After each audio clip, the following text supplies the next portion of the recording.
이만한 믿음을 만나보지 못했다.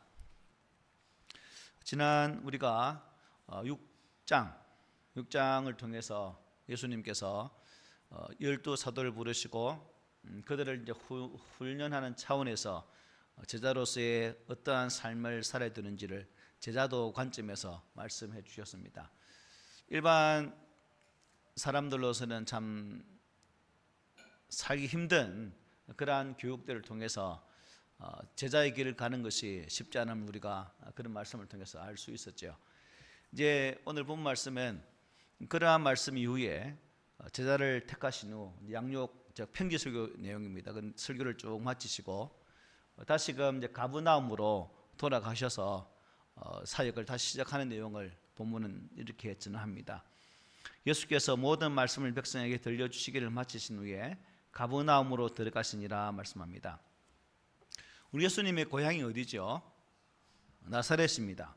그러나 이 나사렛 사람들이 예수님 어떻게 했습니까? 그야말로 적대시했습니다. 심지어 예수를 죽이려고까지 했던 사람들이 바로 나사렛 사람들이었습니다. 그래서 예수님은 어쩔 수 없이 고향을 떠나서 갈릴리 호수 언저리에 있는 옆에 있는 이 가브나움이란 이러한 동네에 오셔서 사시게 됩니다. 왜냐하면 그곳 사람들은 예수님에 대해서 어떠했을까요? 참 호의적인 그런 사람들이었습니다. 그래서 나사렛에서는 어떤 이적도 행하지 않았지만 이 가브나움에 오셔서는 여러 병자들을 고치시고 또 환자를 고치시는 많은 이적들을 보여주시는 장면들을 우리가 지난 시간에 말씀을 통해서 볼 수 있었습니다.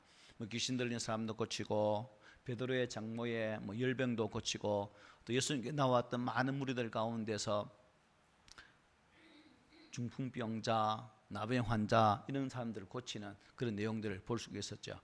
한마디로 이 가브나움은 어떤 것이냐? 우리 예수님께서 주로 활동했던 주 사역 무대가 이 가브나움이다라고 생각하면 될 것 같습니다. 예수님께서 이제 모든 제자를 양육하시고 편지수고를 마치시고 가브나움에 돌아올 바로 그때에 어떤 백부장이 예수님께 사람을 보내게 됩니다. 오늘 본문 2절 3절에서 이렇게 말씀해요. 어떤 백부장의 사랑하는 종이 병들어 죽게 되었더니 예수의 소문을 듣고 유대인의 장로 몇 사람을 예수께 보내어 오셔서 그 종을 구해 주시기를 청한지라 라고 말씀합니다. 여기 보니까 우리가 잘 알고 있죠. 백부장은 어떤 사람일까요? 100명의 군사들을 통솔하는 지휘관입니다.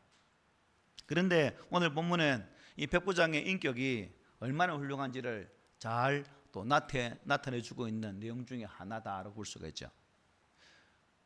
백부장을 섬기는 여러 사람들 중에서 특별히 사랑하는 종이 있었습니다. 이 사랑하는 종은 어떤 자일까요? 노예겠죠, 노예. 아마도 유대 땅이기 때문에 그 노예는 어떤 노예일까요? 유대인일 가능성이 상당히 높았다. 일제시대 때도 일본이 우리나라 왔을 때 그 일본 사람들의 주로 하녀 역할을 누가 했습니까? 우리 한국 사람이 했잖아요. 이 종은 식민지에서 보통 구하는 게 상식이죠. 그런데 그 종이 어떻습니까? 병이 들었다는 거예요. 그런데 본문은 그 종을 어떻게 표현합니까? 사랑하는 종이다 라고 표현합니다. 솔직히 노예는 사랑의 대상이 아니죠. 당시 노예는 그야말로 인격을 존중받지 못하는, 사람 취급받지 못하는 그런 사람들이었습니다. 그야말로 짐승과도 같은 그런 존재죠. 필요가 없어지면 언제나 즉시로 버릴 수 있는 그런 존재가 바로 노예였습니다. 그런데 이 백부장은 그의 설하에 있었던, 그의 밑에 있었던 이 종을 사랑했다는 거죠. 사랑받는 존재로 여겼다는 것입니다. 그가 병들자 우리 같으면 내쫓겠지만 버리지 않고 어떻게든 고쳐주려고 아마 애를 많이 쓴 것 같습니다. 신분이 다르고 계급도 다르고 인종도 다르지만 한 사람에 대해서 인격적 대우를 한 것을 보면 참 그 시대에 참 존경받을 만한 그런 인물이다. 오늘날에도 이런 분을 찾기는 쉽지 않잖아요. 그런데 로마가 지배하던 식민지 땅에서 그리고 그 땅에 사는 사람 중에 한 사람의 노예를 사랑하고 또 그가 심지어 병들어 고통받고 있을 때 그의 병을 고치고자 했던 이 백부장의 모습을 본문은 우리에게 소개해주고 있습니다. 예수님의 선물을 들은 백부장은 그래서 그에게 몇몇의 유대 장로들을 보내게 됩니다. 마태복음 8장에 보면 오늘 본문과 동일한 내용이 나옵니다. 그런데 마태복음 8장에서는 누가 예수님께 나가죠? 백부장이 직접 예수께 나왔다라고 말씀해요. 그런데 누가는 백부장이 유대인 장로를 보냈다라고 말씀합니다. 자, 여러분, 왜 누가는 마태처럼 백부장이 직접 왔다라고 말하지 못하고 있을까요? 그 이유가 뭐라 생각합니까? 자, 누가는 이 누가복음을 누가에게 쓰고 있죠? 데오빌로 각하잖아요. 로마의 높은 직급의 사람입니다. 그러니까 식민지 사람에게 로마의 장군이 무릎을 꿇는다. 만약에 이게 뭐 좋은 관계로 풀어지면 좋겠지만 그렇지 않을 때는 충분히 오해를 살 수 있는 부분이죠.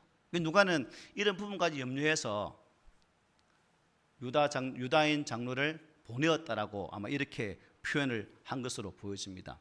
로마인이 식민지 사람에게 무릎을 꿇는 것은 군인으로서 징계받을 부분이거든요. 그래서 아마 이렇게 표현하지 않았을까라고 많이 해석합니다. 어쨌든 오늘 본문을 보면 직접 찾아오지 않고 사람들을 보내는 이 장면은 어찌 보면 마태가 보았던 그 장면하고 누가가 보는 장면 속에서 이 백부장은 자기가 직접 오지 않고 사람을 보냈다. 약간 교만하네라고 볼 수 있겠지만 이어지는 말씀 보면 그렇지 않은 것 같아요. 아마 유대 장로들이 자발적으로 찾아온 것으로 충분히 유추가 됩니다. 이어지는 말씀 보면 우리 알 수가 있죠. 우리 4절 5절 함께 읽어볼까요? 시작. 이에 그들이 예수께 나와 간절히 구하여 이르되 이 일을 하시는 것이 이 사람에게는 합당하니이다. 그가 우리 민족을 사랑하고 또한 우리를 위하여 회당을 지었나이다 하니. 자, 유대인 장로들이 예수님께 와서 이 백부장의 청원을 들어주어야 한다라고 간절히 부탁을 합니다. 왜 유대인 장로가 이방인인 백부장의 간청을 들어주어야 할까? 들어주어야 한다라고 말할까? 이 대목에서는 우리가 일단 이분들 또한 이 백부장에 대한 마음의 감동이랄까요? 백부장 인품에 대한 감복이 충분히 있었다라고 볼 수 있죠. 그러면서 왜 이 간청을 들어줘야 되는가에 대한 두 가지 이유를 말씀합니다. 첫째가 뭐예요? 우리 민족을 뭐한다? 사랑한다는 것이고 또 하나가 우리를 위해서 회당을 지어 주었다는 것입니다. 생각해 보십시오. 당시 이 유대 땅이란 지역은 로마 지역의 변방입니다. 끄트머리라는 거죠. 그리고 로마 지배를 받고 있었던 많은 지역 속에서 저마다 각 나라마다 문제가 많았습니다. 특별히 유대인들은 로마의 골칫덩어리였습니다. 자주 밀란을 일으키는, 반란을 일으키는 그런 땅이었어요. 그런데 그 땅에 회당을 지어준다. 회당은 안식일마다 유대인들이 모이잖아요. 그리고 그 회당에서 유대인들이 모여서 어떤 짓을 할지 모르는 그런 상황인데 이 백부장이 그것을 지어주었다. 어떤 작당을 할지 모르는 그 상황 속에서도 이 일을 했다는 겁니다. 이 백부장의 역할은 유대 땅을 관리하고 견제하고 그 지역 속에 어떤 밀란이나 반동 행동을 하지 못하도록 견제하는 일을 해야 되는데 오히려 그들을 향해 선처를 베풀었던 그런 자임을 분명히 말씀을 해주고 있습니다. 그런 측면에서 보통의 점령군의 장교와는 참 다른 그러한 인품을 지닌 그런 사람인 걸 알 수가 있죠. 그런 측면에서 이 유대인 장로들이 이렇게 나와서 청원한 모습을 보면서 오늘 이 시대에 우리들도 이 백부장처럼 예수 믿지 않는 사람들로부터 우리 인품이 어찌해야 될까요?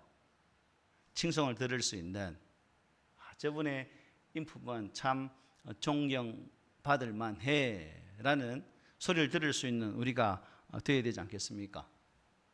예수 믿는 자가 좋은 평판을 듣는다는 것은 곧 하나님께 영광 돌리는 삶이거든요. 이러한 모습이 우리 가운데도 있기를 소망해 봅니다.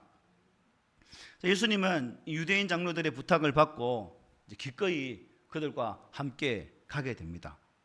이어진 6절로 8절을 보면 이렇게 말씀해요. 예수께서 함께 가실새 이에 그 집이 멀지 아니하여 백부장이 벗들을 보내어 이르되 주여 수고하시지 마옵소서 내 집에 들어오심을 나는 감당하지 못하겠나이다.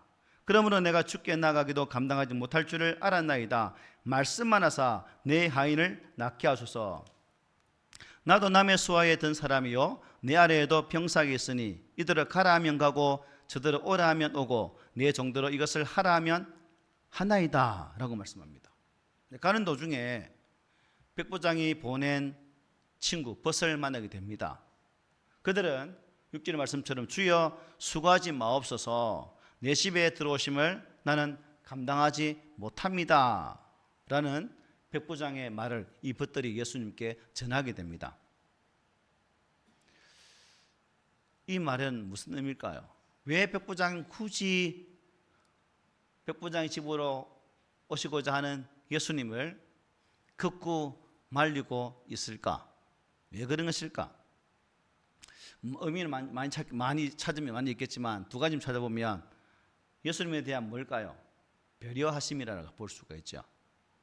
이방인이었던 백부장은 유대인의 문화를 아마 잘 알고 있었던 것으로 보여집니다.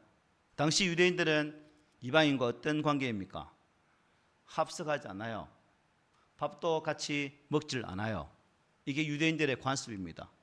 충분히 예수님께서 안 그래도 바리새인들이 서기관들이 어떻게 하면 예수에 대한 오점을 잡을까 눈을 부라리고 있는 상황 속에서 이 또한 그들의 타겟이 될 수 있는 부분이죠.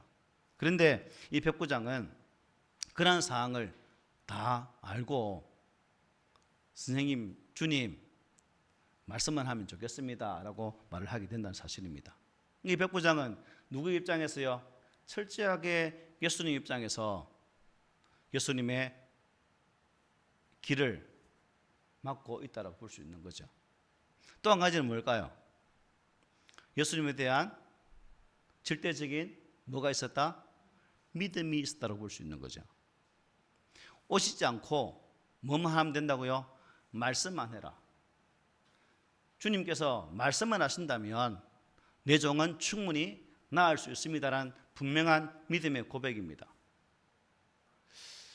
어째서 이 백부장에 이런 믿음이 생겼을까? 이게 주여라는 말은 헬라어로 키리오스입니다. 무슨 의미냐면 주인이 종에게 부른 호칭이라는 거예요. 그러니까 이 로마 백부장은 예수님에 대해서 주인이라고 고백하고 있는 거죠. 당신은 나의 주인이 되십니다. 주인이라는 의미 속에 포함되어 있다는 거죠. 키리오스라는 그 단어가 그런 것을 의미하기 때문에 철저하게 자신을 낮추고 예수님을 철저하게 올려주시는 모습을 보게 되는 거죠. 이 백부장은 이미 예수님께서 행하신 기적에 대해서 아마 소문을 많이 들었겠죠. 또 예수님에 대한 각종 정보가 아마 군인이기 때문에 다양한 방식으로 이미 다 전달되어 있는 그런 상황일 겁니다. 그 정보를 통해서 이 백부장은 예수님에 대한 신뢰와 믿음이 생기게 된 것으로 보여집니다.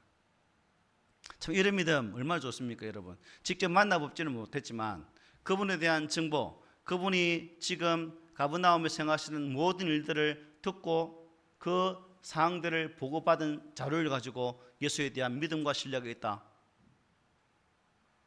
저는 이 대목을 보면서 보지 않고 믿는 믿음이 좋은 믿음이라고 하는 그 말씀이 생각나더라고요.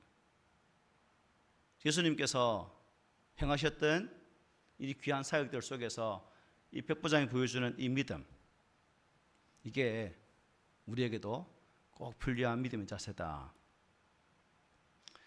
예수님 앞에 자신을 한없이 낮추는 모습, 앞서 유대인들의 장로들을 보낸 것도 내가 죽게 나아가기도 감당하지 못할 줄을 알았기 때문이었다라는 그 말씀으로 볼 수 있는 7절에서 주신 말씀처럼. 근데 지금 직접 자신의 집으로 찾아오신다니까 깜짝 놀라서 주님 수고하지 마십시오. 내 집에 들어오심을 나는 감당하지 못합니다 라고 말씀을 하고 있습니다. 감히 주님을 모셔드릴 만한 자격이 없다라고 스스로가 지금 생각을 하고 있는 거죠. 그리고 이렇게 말씀합니다. 우리 7절 8절 한번 읽어볼까요? 시작. 말씀하나사 내 하인을 낫게 하소서. 나도 남의 수하에 된 사람이요 내 아래에도 병사가 있으니 이들어 가라 하면 가고 저들어 오라 하면 오고 내 종들어 이것을 하라 하면 하나이다. 주님께서 수고로이 자신의 집으로 오실 필요 없이 말씀만 하시면 충분하겠습니다 하는 것입니다. 그저 명령만 내리시면 우리의 종의 병이 치유될 줄로 믿습니다 하는 고백이죠. 그는 오랫동안 장교 생활을 하면서 말의 권세, 즉 명령이라는 그에 대한 그 부분이 철두철미 안 하겠습니까? 군인이기 때문에. 군인은 명령에 살고 명령에 죽습니다. 그래서 예수님의 소문을 들으면서 백부장은 예수님은 보이지 않는 영적 권세를, 영적 세계를 다스리시는 그러한 권세가 있는 분임을 아마 믿게 된 것 같습니다. 예수님은 주님, 그리고 영적 세계 최고의 사역하시기 때문에 그 영적 권세를 가지신 분이 말씀만 하신다면 된다라는 그 믿음이 이 백부장의 믿음으로 보여진다는 거죠.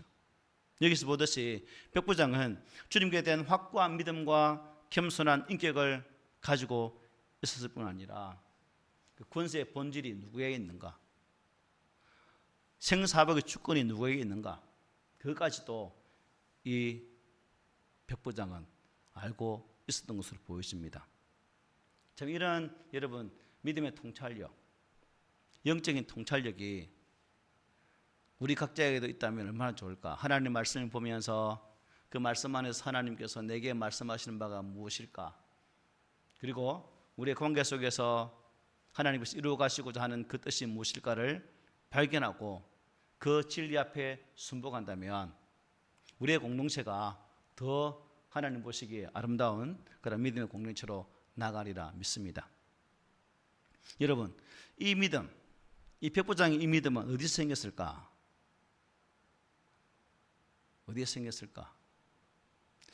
기독교 역사상 여러분, 예수님을 올바로 영접한 사람들은 모두 어떻게 되던가요? 예수를 하나님 만난 사람들은 첫째 그들의 고백이 뭡니까? 자신의 무엇됨을 바라보던가요? 죄인됨을 바라보는 경우가 참 많았습니다. 특별히 베드로도 그렇죠. 예수를 만난 이후 예수께서 행하신 기적을 체험한 뒤에 베드로의 고백이 뭡니까? 주님, 나를 떠나소서 나는 죄인으로소이다라고 고백을 하게 됩니다. 바울 또한 이렇게 고백하죠. 맨 나중에 만삭되지 못하여 난 자 같은 내게도 보이셨다라고 고백합니다. 이사야는 바로다 내가 죽게 되었다.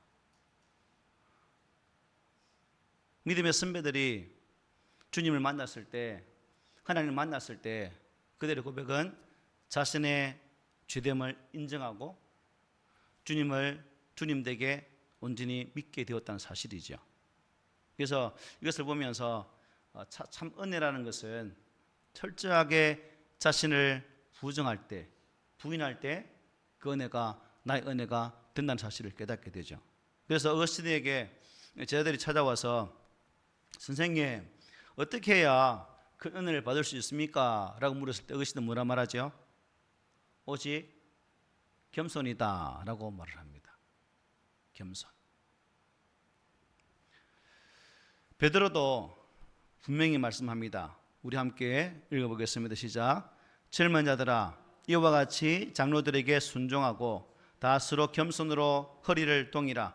하나님은 교만한 자를 대적하시되 겸손한 자들에게 은혜를 주시느니라. 그러므로 하나님의 능하신 손 아래에서 겸손하라. 때가 되면 너희를 높이시리라. 아멘. 6절에 보니까 5절에 보니까 겸손한 자들에게는 은혜를 주신다라고 말씀하셨어요. 바리새인과 서기관들이 예수님을 만났지만 그들의 반응은 어땠습니까? 근데 은혜를 받았습니까? 은혜를 받지 못했습니다. 왜 바리새인과 서기관들은 은혜를 받지 못했을까?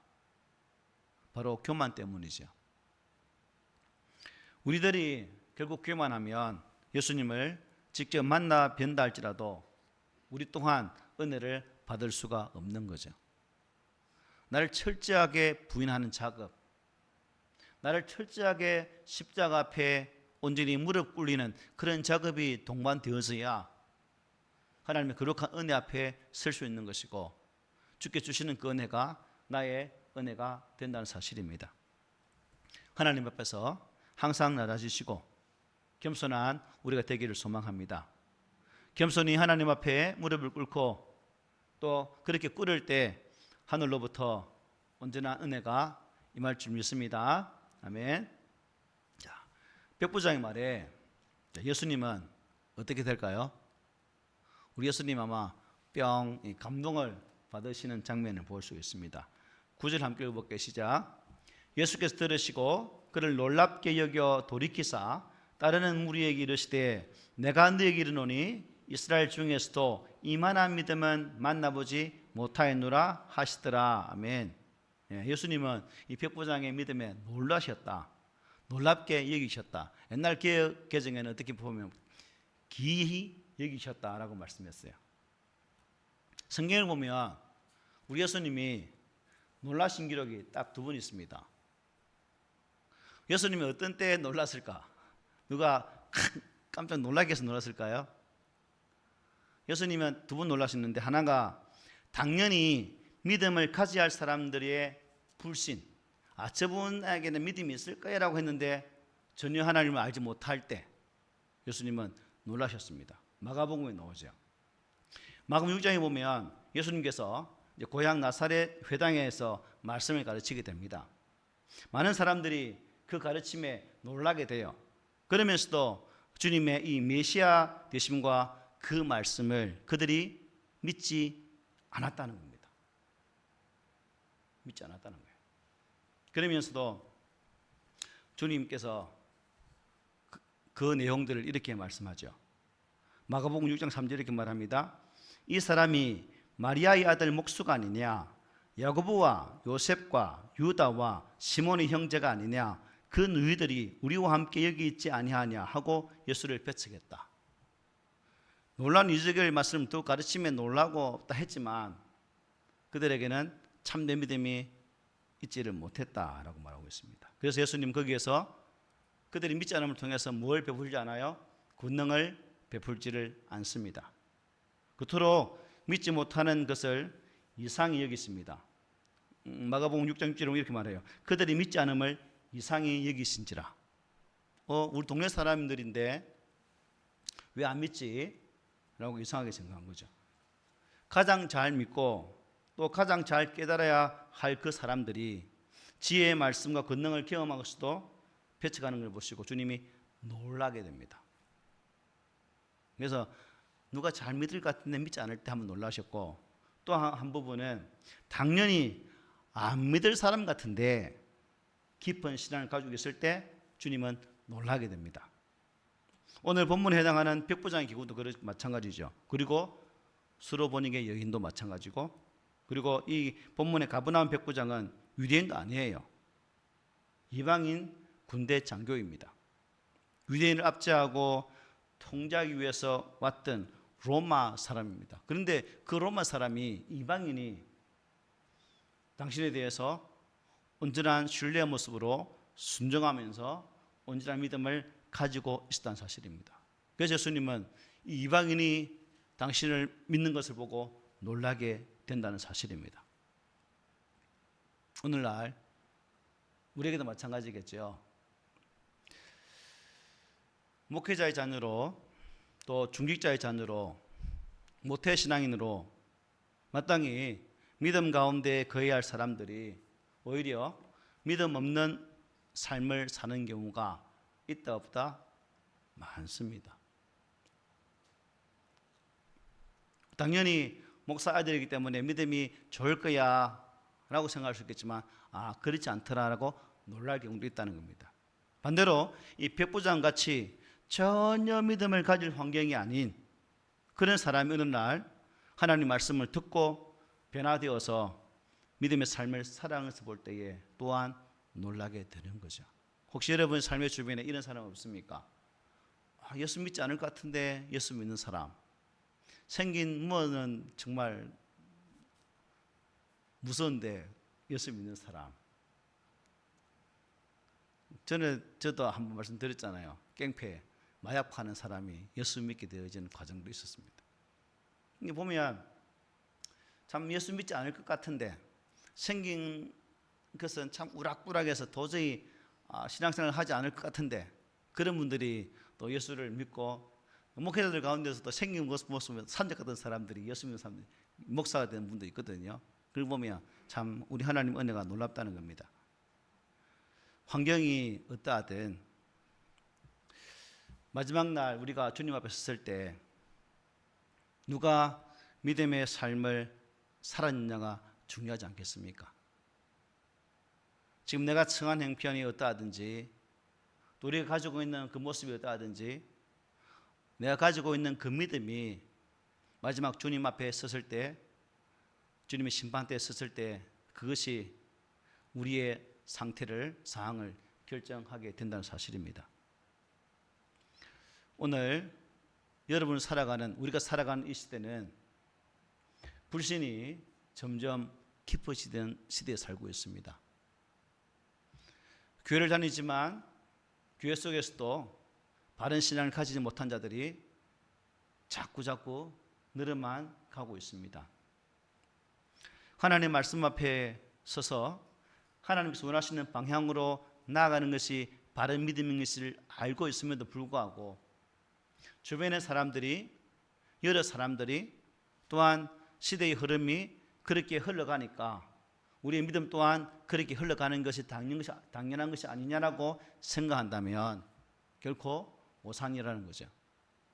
비록 시대가 그럴지라도 내 옆에 있는 어느 집사님이 어느 누구가 그렇게 살아간다 할지라도 그것이 믿음의 잣대로 보았을 때 바르지 못하다면 우리는 그 모습들을 버리고 바른 신앙으로 무장해야 주님 앞에 섰을 때 잘했다 칭찬 들을 수 있는 그러한 성도가 되지 않겠습니까?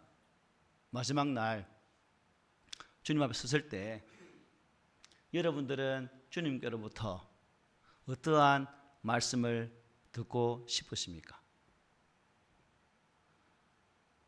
칭찬의 말씀을 듣기를 원하신다면 우리의 믿음의 자세와 믿음의 삶의 모습이 하나님 보시기에 합당한 모습으로 오늘 본문에 등장하는 이 벽보장의 믿음처럼 이만한 믿음을 보지 못했다라고 감탄했던 그 믿음이 우리 가운데 있을 때에 그러한 주님으로부터의 칭찬이 있게 되지 않겠습니까? 그래서 우리 9절 우리가 내가 너에게 이르노니 이거부터 한번 읽어봅시다. 시작. 내가 너에게 이르노니 이스라엘 중에서도 이만한 믿음은 만나보지 못하였노라 하시더라. 아멘. 우리도 너 같은 믿음 내가 만나보지 못했다 라고 칭찬 듣기를 바랍니다. 당시 유대인들 예수님이 많은 이적을 베푸니까 그들은 주로 예수님께 뭘 요구합니까? 표적과 기사를 많이 요구하죠. 말씀은 뒤로 제껴놓고 놀라운 이적들만 바랬던 유대인들. 그래서 마태복음 12장에 보면 예수님께서 예수의 말씀 믿지 않는 그 세대를 바라보면서 뭐라 말씀하십니까? 악하고 이 음란한 세대여 라고 말씀하죠.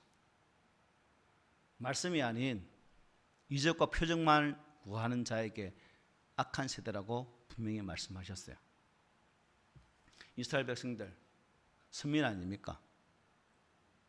하나님께서 택한 백성으로서 하나님의 거룩한 일들을 감당해 되어질 그 이스라엘 백성들이 하나님께로부터 점점 멀어져 갔고 하나님이 이제 그들의 멀어짐을 통해서 이방인들을 세워서 하나님의 거룩한 복음의 일들을 감당하도록 하셨다는 사실입니다.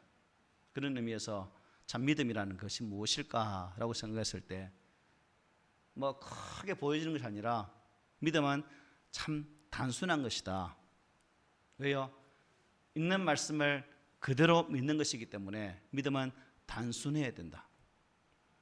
우리의 머리로 이해하고 내 머리로 판단하고 생각해서 내려지는 그런 행동이 아니라 있는 말씀을 그대로 믿을 수 있는 그것이 참된 믿음이라는 것이죠. 그래서 믿음은 신뢰입니다. 그리고 믿음은 순종을 가져오는 것이고 결국 순종이 기적을 낳게 되는 거죠. 그래서 예수님은 이제 끝으로 10절을 보면 이 백부장 집에 간 거예요, 안 간 거예요? 간 것 같아요, 안 간 것 같아요? 10절 볼까요? 시작. 보내었던 사람들이 집으로 돌아가 보매 종이 이미 나아 있었더라. 예수님 가신 거예요, 안 가신 거예요? 이 말씀 보면 안 가신 것으로 보여집니다. 그런데 이미 죽은 종이 어떻게 해요? 나아 있었어요. 어떻게 나왔을까? 언제 나왔을까? 마태복음 8장에서는 예수님께서 이렇게 말씀하시죠. 가라, 내 믿음이 너를 구원했다. 즉 내 믿음대로 될지어다라고 말씀하셨거든요. 그런데 여기에서는 없어요. 본문에서는 없습니다. 그러면 어느 시점에서 나왔을까? 보면 추론해 보면 백부장의 믿음이 예수님께 놀랍다라고 칭찬 들을 그 순간에 아마 그러한 기적의 은혜가 임한 것으로 보여집니다. 여러분, 오늘 이 백부장의 믿음은 세 가지로 요약할 수 있겠습니다. 세 가지로. 첫째는 사랑이 담긴 믿음이다. 또 한 가지는 지극히 자신을 낮추는 그러한 겸손한 믿음을 가진 자였다. 그리고 한 가지는 의심 없이 믿는 단순한 믿음을 가진 소유자였다. 이 세 가지를 이 백부장을 통해서 보게 됩니다. 자, 오늘 바로 우리들이 가져야 할 믿음이겠죠. 바라기는 우리들도 이 백부장의 인격과 믿음을 소유해서 어떤 많은 것을 함으로 믿는 믿음이 아니라 단순한 믿음, 단순하게 믿고 말씀 앞에 설 수 있는 그러한 믿음으로 우리가 살았으면 좋겠습니다. 그래서 예수님께로부터 이만한 믿음을 만나보지 못했다라는 칭찬의 대상이 누가 되어야 될까요? 예, 네가 아니라 바로 나가 되시는 그 은혜가 있기를 소망합니다. 아멘.